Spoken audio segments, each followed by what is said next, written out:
Hello hi എല്ലാവർക്കും ലേണിയുടെ പുതിയ വീഡിയോയിലേക്ക് സ്വാഗതം. ഞാൻ ഋതു കൃഷ്ണ. നമ്മൾ നോക്കാൻ പോകുന്നത് ജൂലൈ മാസത്തിലെ ജോലി സാധ്യതകളെ കുറിച്ചിട്ടാണ് നമ്മൾ ഇന്ന് ഡിസ്കസ് ചെയ്യാനായിട്ട് പോകുന്നത്. അതിൽ ആദ്യത്തെ BHEL എന്ന് പറഞ്ഞാൽ എന്താണ്? Bharat Heavy Electricals limited. Okay, അപ്പൊ ഭാരത് ഹെവി ഇലക്ട്രിക്കൽ ലിമിറ്റഡിന് കീഴിലെ വിവിധ യൂണിറ്റുകളിൽ ആർട്ടിസാൻ ഗ്രേഡ് 4 തസ്തികയില് ഉടൻ വിജ്ഞാപനമാകും എന്നാണ് നമുക്ക് അറിയാനായിട്ട് കഴിഞ്ഞിട്ടുള്ളത്. അപ്പോൾ അതിൽ വേക്കൻസീസ് എത്രയാണെന്ന് ചോദിച്ചാൽ ക്വാളിഫിക്കേഷൻ ITI ആണ് കേട്ടോ. പറയാനുള്ളത് Bharat Heavy Electricals Limited will soon announce the recruitment for the post of artisan grade 4 in various units അല്ലെ. ഭാരത് ഹെവി ഇലക്ട്രിക്കൽസ് ലിമിറ്റഡിന് കീഴിലെ വിവിധ യൂണിറ്റുകളിൽ ആർട്ടിസൻ ഗ്രേഡ് 4 തസ്തികയില് ഉടൻ വിജ്ഞാപനമാകും. ഓക്കെ, അതിൽ പറയാനുള്ള കാര്യം recruitment is being done in the plants Tamil Nadu, Andhra Pradesh, Uttar Pradesh, Karnataka, Uttarakhand, Telangana and Madhya Pradesh units. അതായത് തമിഴ്നാട്, ആന്ധ്രാപ്രദേശ്, ഉത്തർപ്രദേശ്, കർണാടക, ഉത്തരാഖണ്ഡ്, തെലങ്കാന, മധ്യപ്രദേശ് യൂണിറ്റുകളിലെ പ്ലാന്റുകളിലായിരിക്കും നിയമനം ഉണ്ടായിരിക്കുന്നത്. വിവിധ ട്രേഡുകളിലായിട്ട് 515 വാക്കൻസീസ് ആണ് റിപ്പോർട്ട് ചെയ്തിട്ടുള്ളത്. തുടക്കത്തിൽ ഒരു വർഷം താൽക്കാലിക നിയമനമായിരിക്കും, തുടർന്ന് റെഗുലർ നിയമനം ഉണ്ടായിരിക്കും. ഓൺലൈൻ ആയിട്ടാണ് അപേക്ഷിക്കേണ്ടത്. So Bharat Heavy Electricals Limited will soon announce the recruitment for the post of artisan grade 4 in various units. Permanent post ആണ്. The recruitment is being done in the plans of Tamil Nadu, Andhra Pradesh, Uttar Pradesh, Karnataka, Uttarakhand, Telangana and Madhya Pradesh units. Qualification എന്ന് പറയുന്നത് ITI ആണ് കേട്ടോ. അപ്പൊ എത്ര vacancies ആണ് report ചെയ്തിട്ടുള്ളത്? There are 515 vacancies ആണ് റിപ്പോർട്ട് ചെയ്തിട്ടുള്ളത്. തുടക്കത്തിൽ ഒരു വർഷം താൽക്കാലിക നിയമനമായിരിക്കും, തുടർന്ന് പെർമനന്റ് ആയിട്ടുള്ള നിയമനമായിരിക്കും ഉണ്ടായിരിക്കുക. ഓൺലൈൻ ആയിട്ടാണ് അപേക്ഷിക്കേണ്ടത്. ഇനി വാക്കന്റ് ആയിട്ടുള്ള ട്രേഡുകൾ ഏതൊക്കെയാന്ന് നോക്കാം നമുക്ക്. Fitter, welder, turner, machinist, electrician, electronics mechanic, foundryman തുടങ്ങിയവയാണ് ഒഴിവുള്ള ട്രേഡുകൾ എന്ന് പറയുന്നത്. ഓക്കെ, അപ്പൊ ഏതൊക്കെയാണ് ഒഴിവുള്ള ട്രേഡുകൾ? Fitter, welder, turner, machinist, electrician, electronics mechanic, foundryman. ഇനി അതിന്റെ ക്വാളിഫിക്കേഷൻ നമ്മൾ പറഞ്ഞു ITI ആണ് ബേസിക് ക്വാളിഫിക്കേഷൻ എന്ന് പറയുന്നത്. 10th class, national trade certificate, ITI certificate in the relevant trade, national apprenticeship certificate in the relevant trade with 60% mark for general and OBC categories and 55% marks for scheduled caste. അതായത് എന്താണ് പറയുന്നത്? യോഗ്യത എന്ന് പറയുന്നത് 10th class ആണ്. ബന്ധപ്പെട്ട ട്രേഡിൽ, അതായത് fitter ആണോ അപ്ലൈ ചെയ്യുന്നത്, വെൽഡർ ആണോ, ടേണർ ആണോ, മെഷീനിസ്റ്റ് ആണോ, ഇലക്ട്രീഷ്യൻ ആണോ, ഇലക്ട്രോണിക് ആൻഡ് മെക്കാനിക് ആണോ, ഫൗണ്ടറിമാൻ ആണോ, ആ ബന്ധപ്പെട്ട ട്രേഡിൽ നാഷണൽ ട്രേഡ് സർട്ടിഫിക്കറ്റ് അല്ലെങ്കിൽ ITI സർട്ടിഫിക്കറ്റ് ഉണ്ടായിരിക്കണം. ബന്ധപ്പെട്ട ട്രേഡിൽ നാഷണൽ അപ്രന്റീസ്ഷിപ്പ് സർട്ടിഫിക്കറ്റും ഉണ്ടായിരിക്കണം. ജനറൽ OBC വിഭാഗക്കാർക്ക് 60% മാർക്കും പട്ടികവിഭാഗക്കാർക്ക് 55% മാർക്കും നേടിയിരിക്കണം. എന്നാൽ മാത്രമാണ് നമുക്ക് ഇതിലേക്ക് അപ്ലൈ ചെയ്യാനായിട്ട് സാധിക്കുകയുള്ളൂ. ഏജ് ലിമിറ്റ് ഉണ്ട്. പ്രായപരിധി എന്ന് പറയുന്നത് 27 വയസ്സാണ്. ഇനി അതിന്റെ സാലറി സ്കെയിൽ നമുക്ക് നോക്കാം. ഒരു വർഷം നമ്മൾ പറഞ്ഞല്ലോ താൽക്കാലിക നിയമന സമയത്തായിരിക്കും, അപ്പൊ കമ്പനി പോളിസി അനുസരിച്ചായിരിക്കും ശമ്പളം.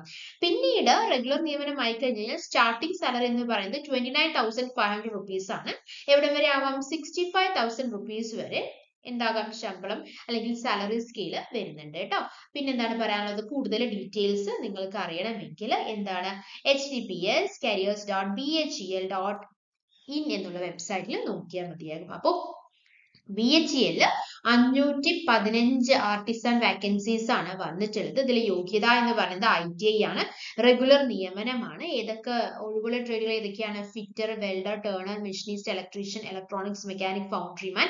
യോഗ്യത എന്ന് പറയുന്നത് 10th ക്ലാസ് ആണ്. ബന്ധപ്പെട്ട ട്രേഡിൽ national trade certificate, ITI certificate, അതുപോലെ തന്നെ ബന്ധപ്പെട്ട ട്രേഡിൽ നാഷണൽ അപ്രന്റീസ്ഷിപ്പ് സർട്ടിഫിക്കറ്റ് വേണമെന്ന് പറഞ്ഞിട്ടുണ്ട്. ഓറാണ് കേട്ടോ, ഒന്നില്ലെങ്കിൽ ITI അല്ലെങ്കിൽ നാഷണൽ ട്രേഡ് സർട്ടിഫിക്കറ്റ് ആണ് പറഞ്ഞിട്ടുള്ളത് കേട്ടോ. ഇനി ജനറൽ OBC വിഭാഗക്കാർക്ക് 60% മാർക്കും പട്ടികവിഭാഗക്കാർക്ക് 55% മാർക്കും നേടിയിരിക്കണം എന്നും പറഞ്ഞിട്ടുണ്ട്. ശമ്പളം ഒരു വർഷം താൽക്കാലിക നിയമനമാണല്ലോ, അപ്പൊ ആ സമയത്ത് കമ്പനി പോളിസി അനുസരിച്ചായിരിക്കും സാലറി ഉണ്ടായിരിക്കുക. ഇനി അത് കഴിഞ്ഞ് പെർമനന്റ് ആയി കഴിഞ്ഞ് കഴിഞ്ഞാൽ സ്റ്റാർട്ടിംഗ് സാലറി എന്ന് പറയുന്നത് 29,500 rupees ആണ്. അപ് ടു 65,000 വരെ ഉണ്ട്. ഏജ് ലിമിറ്റ് ഉണ്ട്, 27 വയസ്സാണ്. കൂടുതൽ ഡീറ്റെയിൽസ് നിങ്ങൾക്ക് അറിയണമെങ്കിൽ https://careers.bhel.in എന്നുള്ള വെബ്സൈറ്റ് നോക്കിയാൽ മതിയാകും. 515 വാക്കൻസീസ് ആണ് ചെയ്തിട്ടുള്ളത്. തമിഴ്നാട്, ആന്ധ്രാപ്രദേശ്, ഉത്തർപ്രദേശ്, കർണാടക, ഉത്തരാഖണ്ഡ്, തെലങ്കാന, മധ്യപ്രദേശ് യൂണിറ്റുകളിലെ പ്ലാന്റുകളിലായിരിക്കും നിയമനം ഉണ്ടായിരിക്കുന്നത് കേട്ടോ. ഓക്കെ, ഇനി അടുത്തത് പറയാനുള്ളത് NHPC 361 വാക്കൻസീസ് ആണ് റിപ്പോർട്ട് ചെയ്തിട്ടുള്ളത്. NHPC എന്ന് പറഞ്ഞു കഴിഞ്ഞാൽ കേന്ദ്ര സർക്കാർ സ്ഥാപനമായിട്ടുള്ള NHPC ലിമിറ്റഡിന്റെ ഫരീദാബാദ് കോർപ്പറേറ്റ് ഓഫീസിലും വിവിധ റീജിയണൽ ഓഫീസുകളിലുമായിട്ട് അപ്രന്റീസ് ട്രെയിനിയുടെ 361 വാക്കൻസീസ് ആണുള്ളത്. ഒരു വർഷ പരിശീലനം ഉണ്ടായിരിക്കും. ഓഗസ്റ്റ് 11 വരെ നിങ്ങൾക്ക് ഓൺലൈനായിട്ട് അപേക്ഷിക്കാവുന്നതാണ്. അപ്പോൾ 361 vacancies for apprentice trainee in Faridabad Corporate Office and various regional offices of NHPC Limited. Apply online till August 11. August 11 വരെ നിങ്ങൾക്ക് അപ്ലൈ ചെയ്യാവുന്നതാണ് കേട്ടോ. ഇനി ഇതിൽ പോസ്റ്റ്, വാക്കൻസീസ്, ക്വാളിഫിക്കേഷൻ, സ്റ്റൈപ്പൻഡ് കുറിച്ചൊക്കെ പറയുകയാണെങ്കിൽ തസ്തിക, ഒഴിവുള്ള ട്രെയിനുകൾ, യോഗ്യത, സ്റ്റൈപ്പൻഡ്. അതിൽ ആദ്യം പറയാനുള്ളത് ഗ്രാജുവേറ്റ് ആണ്. അതായത് കുറേ അധികം വേക്കൻസീസ് വന്നിട്ടുണ്ട്. ഒരെണ്ണം ഗ്രാജുവേറ്റ്, അതുപോലെ തന്നെ HR executive, finance executive, CSR executive, law executive, PR executive, Rajbhasha assistant, nursing assistant, physiotherapy assistant, safety assistant, diploma, electrician, plumber, surveyor, fitter തുടങ്ങി ഒരുപാട് പോസ്റ്റുകളിൽ വാക്കൻസീസ് വന്നിട്ട് നമുക്ക് ഓരോ പോസ്റ്റിലെയും വാക്കൻസീസ് നോക്കാം. അതുപോലെ തന്നെ അതിന്റെ ക്വാളിഫിക്കേഷൻ നമ്മൾ നോക്കാൻ പോവാണ്. ആദ്യത്തെ ഗ്രാജുവേറ്റ്, അതിൽ civil, electrical, mechanical and ENC computer science ആണ് പറഞ്ഞിട്ടുള്ളത്. അതിൽ BE, BTech അല്ലെങ്കിൽ BSc എഞ്ചിനീയറിംഗ് ഇത് റെലവന്റ് ഡിസിപ്ലിൻ ആണ് പറഞ്ഞത്. സാലറി അല്ലെങ്കിൽ സ്റ്റൈപ്പൻഡ് എന്ന് പറയുന്നത് 15,000 രൂപയാണ്. അടുത്തത് HR എക്സിക്യൂട്ടീവ് ആണ്. HR MBA ആണ് വേണ്ടത്. സാലറി സ്കെയിൽ 15,000 രൂപയാണ് സ്റ്റൈപ്പൻഡ്. ഫിനാൻസ് എക്സിക്യൂട്ടീവ് എന്താണ്? BCom ആണ് വേണ്ടത്. എത്രയാണ്? 15,000 രൂപ തന്നെയാണ്. CSR എക്സിക്യൂട്ടീവ് ഏതാണ്? CSR സോഷ്യൽ വർക്ക് അല്ലെങ്കിൽ റൂറൽ ഡെവലപ്മെന്റ് അല്ലെങ്കിൽ ഡിഗ്രി ഇൻ CSR ആണ് വേണ്ടത്. 15,000 രൂപ തന്നെയാണ്. അടുത്ത ലോ എക്സിക്യൂട്ടീവ് ആണ്. LLB 15,000 രൂപ തന്നെയാണ്. അടുത്ത PR എക്സിക്യൂട്ടീവ് ആണ്. Degree in mass communication journalism and mass communication 50,000 rupees തന്നെയാണ്. PR എക്സിക്യൂട്ടീവ് മാസ് കമ്മ്യൂണിക്കേഷൻ അതുപോലെ തന്നെ ജേർണലിസം ആൻഡ് മാസ് കമ്മ്യൂണിക്കേഷനിൽ ബിരുദമാണ് പറഞ്ഞിട്ടുള്ളത്. 15,000 രൂപ തന്നെയാണ്. ഓക്കെ, അപ്പോൾ ഗ്രാജുവേറ്റ്, BE, BTech അല്ലെങ്കിൽ BSc engineering the relevant discipline like civil engineering, electrical, mechanical, ENC, electrics and communication, electronics and communication അല്ലെ ENC, computer science തുടങ്ങിയവയിലാണ്. അതിൽ എത്രയാണ് പറഞ്ഞിട്ടുള്ളത്? ഓക്കെ, അപ്പോൾ മനസ്സിലായാലോ എന്തൊക്കെയാണ് പോസ്റ്റ്, ഏതൊക്കെയാണ് വാക്കൻസീസ്, ക്വാളിഫിക്കേഷൻ എന്തൊക്കെയാണ്, സ്റ്റൈപ്പൻഡ് എത്രയാണ് നമുക്ക് മനസ്സിലായി. ഇനി അടുത്തത് കഴിഞ്ഞിട്ടില്ല, ഇനി ഉണ്ട് കേട്ടോ. ഇനി നമുക്ക് രാജ്ഭാഷ അസിസ്റ്റന്റ് MA ഹിന്ദി ആണ് പറഞ്ഞിട്ടുള്ളത്. MA ഹിന്ദി അല്ലെങ്കിൽ ഇംഗ്ലീഷ്, ഹിന്ദി ഇംഗ്ലീഷ് ഭാഷകളിൽ പ്രാവീണ്യം വേണമെന്ന് പറഞ്ഞിട്ടുണ്ട്. 15,000 രൂപയാണ് സ്റ്റൈപ്പൻഡ്. പിന്നെ പറഞ്ഞിട്ടുള്ളത് നഴ്സിംഗ് അസിസ്റ്റന്റ് ആണ്. PSc nursing 15,000. എല്ലാവർക്കും ഫിക്സ്ഡ് ആയിട്ടുള്ളൊരു ഇതാണ് കേട്ടോ സാലറി സ്കെയിൽ എന്ന് പറയുന്നത്. അല്ലെങ്കിൽ stipend. Physiotherapy assistant BPT 50,000 rupees തന്നെയാണ്. അടുത്തത് safety assistant PG diploma in industrial safety, അതുപോലെ തന്നെ ഹെൽത്ത് ആൻഡ് എൻവയോൺമെന്റ് എഞ്ചിനീയറിംഗ് 15,000 രൂപ തന്നെയാണ്. Diploma civil, electrical, mechanical, electronics and communication, nursing, laboratory technology, pharmacy, hospitality, hotel management, safety. Diploma in the relevant discipline 13,500 രൂപയാണ് കേട്ടോ diploma. Okay, അടുത്തത് electrician, plumber, surveyor, fitter, machinist, welder, carpenter, computer operator, draftsman in civil or mechanical, stenographer, health and sanitary inspector, ITA in the relevant trade പറഞ്ഞിട്ടുണ്ട്. 12,000 രൂപയാണ്. അപ്പോൾ ബാക്കി എല്ലാവർക്കും അതായത് ഇപ്പോൾ graduate, HR executive, finance executive, CSR executive, law executive, PR executive, Rajbhasha assistant, nursing assistant, physiotherapy assistant തുടങ്ങി safety assistant വരെ എല്ലാവർക്കും 15,000 രൂപയാണ്. എന്നാൽ ഡിപ്ലോമ അതുപോലെ തന്നെ ITA ഉള്ളവർക്ക് 13,500 അതുപോലെ തന്നെ 12,000 രൂപയാണ് സ്റ്റൈപ്പൻഡ് തരുന്നത്. ഏജ് ലിമിറ്റ് ഉണ്ട് കേട്ടോ. 18 to 30 ആണ് ഏജ് ലിമിറ്റ് പറഞ്ഞിട്ടുള്ളത്. എത്രയാണ്? 18 വയസ്സുള്ളവർക്ക് അപ്ലൈ ചെയ്യാം. ഓഗസ്റ്റ് 11 ആണ് ലാസ്റ്റ് ഡേറ്റ്. 30 വയസ്സ് വരെയുള്ളവർക്ക് അപ്ലൈ ചെയ്യാവുന്നതാണ്. ഓക്കെ അല്ലേ? ഏജ് ലിമിറ്റ് ആണ്. ഇനി കൂടുതൽ ഡീറ്റെയിൽസ് നിങ്ങൾക്ക് അറിയണമെങ്കിൽ www.nhpcindia.com എന്നുള്ള വെബ്സൈറ്റിൽ നോക്കിയാൽ മതിയാകും. അപ്പോൾ NHPCയിൽ 361 വാക്കൻസീസ് കേന്ദ്ര സർക്കാർ സ്ഥാപനമായിട്ടുള്ള NHPC ലിമിറ്റഡിന്റെ ഫരീദാബാദ് കോർപ്പറേറ്റ് ഓഫീസിലും വിവിധ റീജിയണൽ ഓഫീസുകളുമായിട്ട് അപ്രന്റീസ് ട്രെയിനിയുടെ 261 വാക്കൻസീസ് ആണ് റിപ്പോർട്ട് ചെയ്തിട്ടുള്ളത്. ഒരു വർഷം പരിശീലനം ഉണ്ടായിരിക്കുന്നതാണ്. ഓഗസ്റ്റ് 11 വരെ നിങ്ങൾക്ക് ഓൺലൈൻ ആയിട്ട് അപേക്ഷിക്കാവുന്നതാണ്. ലാസ്റ്റ് ഡേറ്റ് എന്ന് പറയുന്നത് ഓഗസ്റ്റ് 11 ആണ്. അപ്പൊ BHEL 515 വാക്കൻസീസ്, NHPC 361 വാക്കൻസീസ് അല്ലെ. ഇനി അടുത്തത് സിഡാക് ആണ്. 280 വാക്കൻസീസ് ആണ് റിപ്പോർട്ട് ചെയ്തിട്ടുള്ളത്. ബാംഗ്ലൂരിലെ centre for development of advance computing, centre for development of advance കമ്പ്യൂട്ടിംഗിൽ 280 വാക്കൻസീസ് റിപ്പോർട്ട് ചെയ്തിട്ടുണ്ട്. ഓൺലൈൻ ആപ്ലിക്കേഷൻ ജൂലൈ 31 വരെ നിങ്ങൾക്ക് അപ്ലൈ ചെയ്യാവുന്നതാണ്. ഡിസൈൻ എഞ്ചിനീയർ, അതുപോലെ തന്നെ സീനിയർ ഡിസൈൻ എഞ്ചിനീയർ, പിന്നെ ഏതാണ് principal design engineer, technical manager, senior technical manager തുടങ്ങിയുള്ള പോസ്റ്റുകളിലാണ് വാക്കൻസീസ് വന്നിട്ടുള്ളത്. നമുക്ക് ഓരോന്നും എന്താന്ന് വളരെ വൃത്തിയിൽ നോക്കാം. അപ്പോൾ ബാംഗ്ലൂരിലെ centre for development of advance കമ്പ്യൂട്ടിംഗിൽ 280 വാക്കൻസീസ് ആണ് റിപ്പോർട്ട് ചെയ്തിട്ടുള്ളത്. കരാർ നിയമനമാണ്. ഓൺലൈൻ അപേക്ഷ ജൂലൈ 31 വരെ നിങ്ങൾക്ക് ഓൺലൈൻ ആയിട്ട് അപേക്ഷിക്കാവുന്നതാണ്. അപ്പോൾ ഡിസൈൻ എഞ്ചിനീയർ ഏതൊക്കെ പോസ്റ്റുകളിലാണ് ചോദിച്ചു കഴിഞ്ഞാൽ design engineer, senior design engineer, principal design engineer, technical manager, senior technical manager, chief technical manager തുടങ്ങിയ പോസ്റ്റുകളിലാണ് വാക്കൻസീസ് വന്നിട്ടുള്ളത്. അതിൽ ഈ ഡിസൈൻ എഞ്ചിനീയർ അല്ലെങ്കിൽ സീനിയർ ഡിസൈൻ എഞ്ചിനീയറിംഗിൽ BE BTech electronics computer science IT IS എന്ന് പറഞ്ഞിട്ടുണ്ട്. അല്ലെങ്കിൽ PG ഡിപ്ലോമയാണ് പറഞ്ഞിട്ടുള്ളത് കേട്ടോ. അല്ലെങ്കിൽ MCA വിത്ത് BSc BCA അല്ലെങ്കിൽ MSc computer science electronics maths അല്ലെങ്കിൽ ME MTech മൈക്രോ ഇലക്ട്രോണിക്സ് എന്നുള്ളവർക്കും അപ്ലൈ ചെയ്യാവുന്നതാണ്.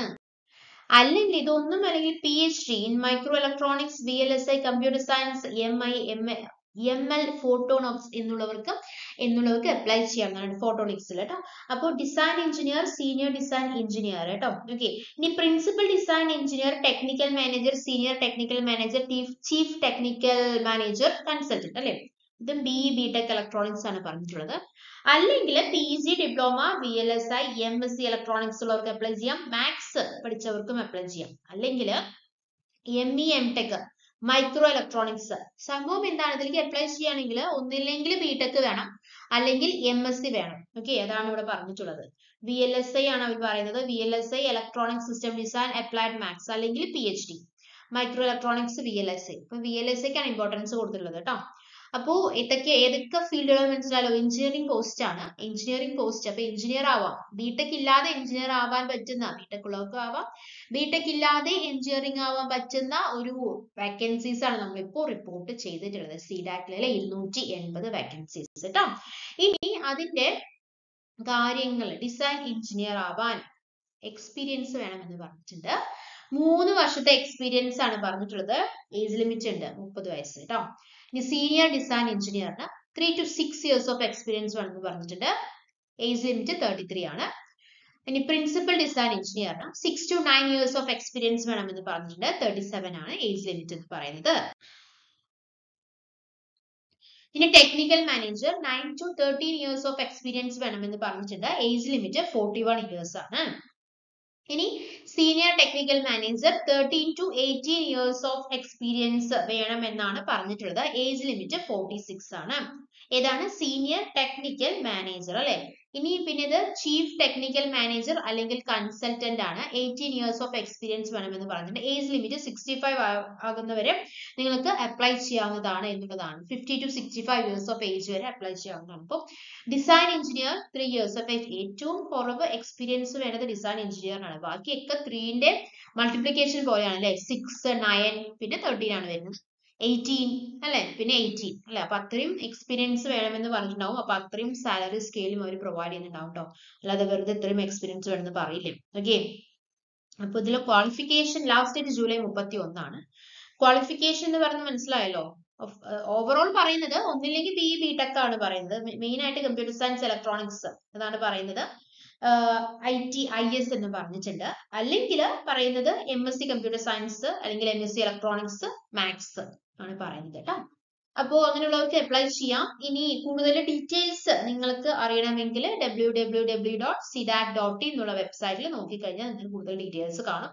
ഇതിന്റെ ഒരു പ്രശ്നം എന്താണെന്ന് വെച്ച് കഴിഞ്ഞാൽ എന്താണ്, എക്സ്പീരിയൻസ് വേണമെന്ന് പറഞ്ഞിട്ടുണ്ട്. അപ്പൊ ഇതുവരെ നമ്മൾ NHPC-യിലും എക്സ്പീരിയൻസ് വേണമെന്ന് പറഞ്ഞിട്ടില്ല, BHEL-ലും പറഞ്ഞിട്ടില്ല. എന്നാൽ സിഡാറ്റിന്റെ കേസ് അങ്ങനെയല്ല, 280 വേക്കൻസീസ് വിത്ത് എക്സ്പീരിയൻസ് ആണ് അവർ പറഞ്ഞിട്ടുള്ളത്. പക്ഷേ ഏജ് ലിമിറ്റ് അവർ കൂട്ടിയിട്ടുണ്ട് അല്ലെ. ഡിസൈൻ എഞ്ചിനീയറിന് 30, സീനിയർ ഡിസൈൻ എഞ്ചിനീയർ 33, അങ്ങനെ ചീഫ് ടെക്നിക്കൽ മാനേജറിന് 50 വയസ്സ് വരെ 65 വയസ്സ് വരെയുള്ളവർക്കും അപ്ലൈ ചെയ്യാവുന്നതാണ്. അപ്പൊ ഇതുപോലത്തെ വീഡിയോസ് ആണ് നിങ്ങൾക്ക് ആവശ്യമെങ്കിൽ നിങ്ങൾ എന്താണ് ചെയ്യേണ്ടത്, നമ്മുടെ ചാനൽ സബ്സ്ക്രൈബ് ചെയ്യുക, സപ്പോർട്ട് ചെയ്യുക. നമ്മൾ ഡെയിലി അക്കാദമിക് അപ്ഡേറ്റ്സും കരിയർ അപ്ഡേറ്റ്സും എല്ലാം അപ്ലോഡ് ചെയ്യുന്നുണ്ട്, അപ്ഡേറ്റ് ചെയ്യുന്നുണ്ട്.